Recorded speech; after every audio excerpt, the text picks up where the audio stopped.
বন্ধুরা, দেখতে দেখতে দুর্গাপূজা চলে এলো, কালকে মহালয়াও হয়ে গেল। তো আমি চলে এসেছি এই হুগলি জেলারই হুগলি স্টেশনের কাছাকাছি কানাগড়ে। এখানে বিখ্যাত মৃৎশিল্পী কাশি পালের বাড়িতে। এটা হচ্ছে কাশিদার বাড়ি।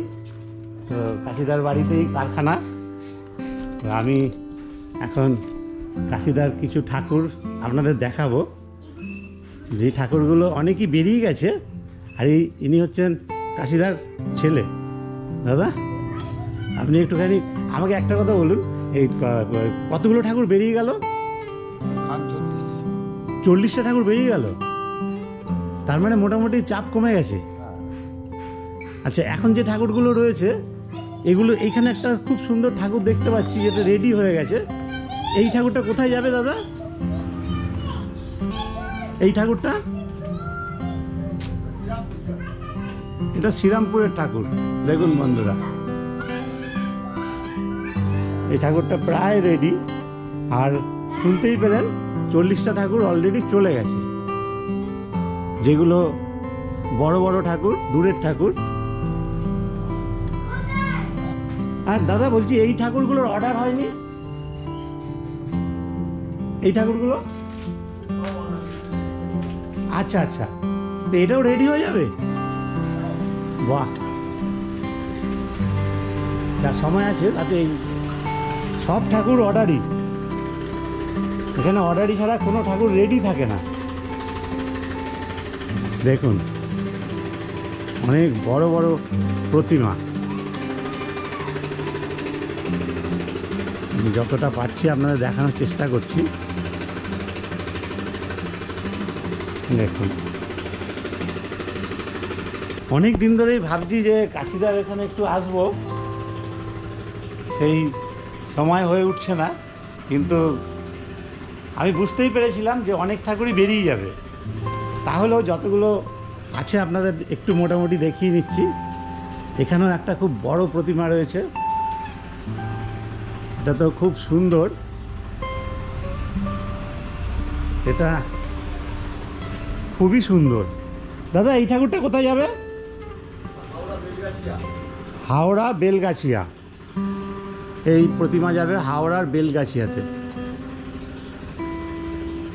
কাশিদা আমাদের এখানকার একজন বিখ্যাত এই মৃৎশিল্পী বলা যায়।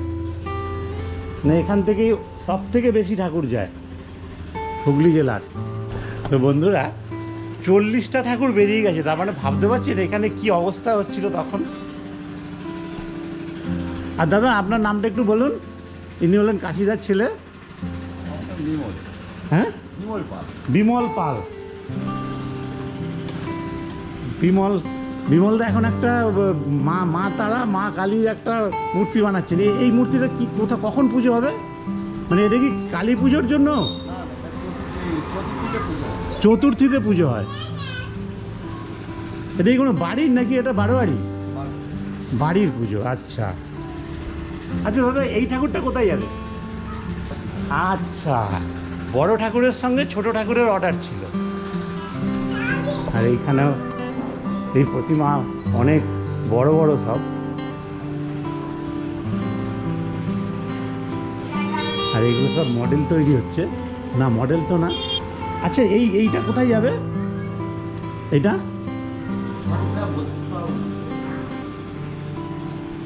তো গণেশ। আর ওদিকে কার্তিক। আর মাঝখানে মা দুর্গা। বাহ। আর সরস্বতী হচ্ছে ওইটা। আর লক্ষ্মী এইটা। বাহ, দেখুন বন্ধুরা, এই মূর্তিটা একেবারে অন্যরকম। দেখুন, আমি বিমলদার সঙ্গে কথা বলছি। এই মূর্তি কোথায় যাবে, কেমন লাগলো কমেন্ট বক্সে লিখে জানাবেন। দেখুন, মা দুর্গা, আদিবাসী টাইপ না? হ্যাঁ, এটা কোনো থিম পুজোই হবে, বোঝাই যাচ্ছে। আরও ঠাকুর রয়েছে ভেতরে। আপনাদের দেখিয়ে দিচ্ছি সেটাও।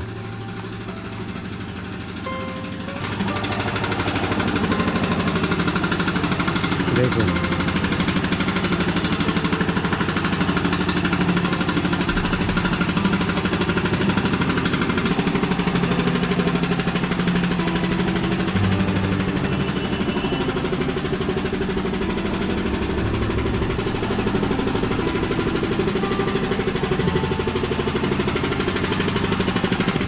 এখনো যা ঠাকুর আছে মনে হয় গোটা 30 তো বটেই।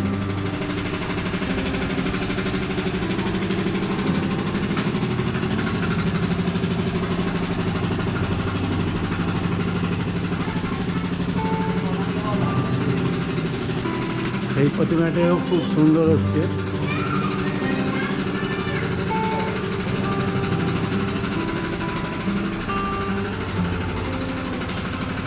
দেখুন এখানে প্রচুর ঠাকুর তৈরি হয় এই পালবাড়িতে।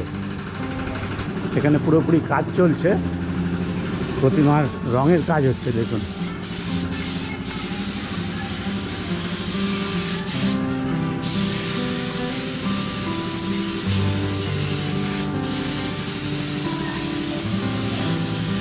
এই ঠাকুরটা কোথায় যাবে? শ্যাওড়াফুলি। এই ঠাকুরটা শ্যাওড়াফুলি যাবে। এটাও খুব সুন্দর ঠাকুর। দেখুন পুরোটা একসঙ্গেই চলে আসছে, একই চালায় হয়েছে, কিন্তু এত সুন্দর। দেখুন আমি একটু কাছ থেকে দেখাচ্ছি। এখানে মহিষাসুর, এখানে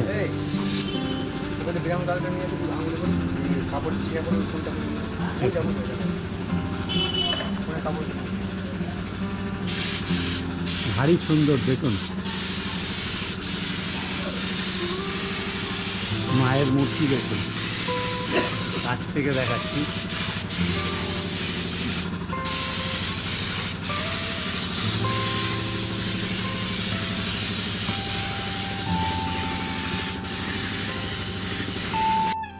বন্ধুরা, এই যে আমি পালবাড়িতে ঠাকুর দেখতে আসি, আমার পুরনো কথা খুব মনে পড়ে যাচ্ছে। সেই সব দিনের কথা। আমরা দুই ভাই আর আমার দিদি, খুব ছোট তখন, 6 বছর 8 বছর এরকম বয়স। আমার দাদুর সঙ্গে হাত ধরে, পালবাড়ি খুব কাছে ছিল, আর আমার দাদুর বন্ধু ছিলেন সুধীর পাল। সেই কারণেই দাদুর বন্ধু সুধীর পাল, উনিও আমাদের দাদুরই মতন। আর আমরা প্রতিদিন দুর্গাপূজার 1 মাস আগে থেকে 3 ভাই বোন হাত ধরাধরি করে দাদুর সঙ্গে ঠাকুর দেখতে যেতাম।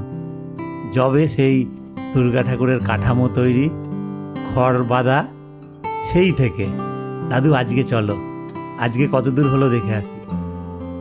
এইভাবেই দেখতে দেখতে এক সময় দুর্গা ঠাকুরের গায়ে মাটির প্রলেপ, তারপরে রং, তারপরে শাড়ি, তারপরে গয়নাগাটি, তারপরে সবশেষে চক্ষুদান। এই সমস্ত কিছু দেখতে দেখতে দুর্গাপূজা চলেই আসে। নতুন জামা কাপড় পরে ছোটাছুটি, প্যান্ডেলে ঠাকুর দেখা, এই সব দিনের কথা খুব মনে পড়ে। যাই হোক বন্ধুরা, আপনাদের মোটামুটি কিছু প্রতিমা দেখালাম, এখনও রেডি হচ্ছে, আর প্রচুর প্রতিমা চলে গেছে। হুগলির এই অঞ্চলে সব থেকে বেশি ঠাকুর এখানেই তৈরি হয়। এই হুগলি স্টেশনের কাছে কানাগড়ে কাশিপালের এটা মানে কারখানা, ঠাকুর গড়ার কারখানা। যাই হোক বন্ধুরা, ভিডিও আর দীর্ঘায়িত করছি না। ভিডিও যদি ভালো লাগে অবশ্যই লাইক করবেন, বন্ধুবান্ধব আত্মীয়স্বজনদের মধ্যে শেয়ার করবেন, সাবস্ক্রাইব করা না থাকলে অবশ্যই সাবস্ক্রাইব করবেন। ভিডিও এখানেই শেষ করলাম। আপনারা সবাই ভালো থাকবেন, ধন্যবাদ।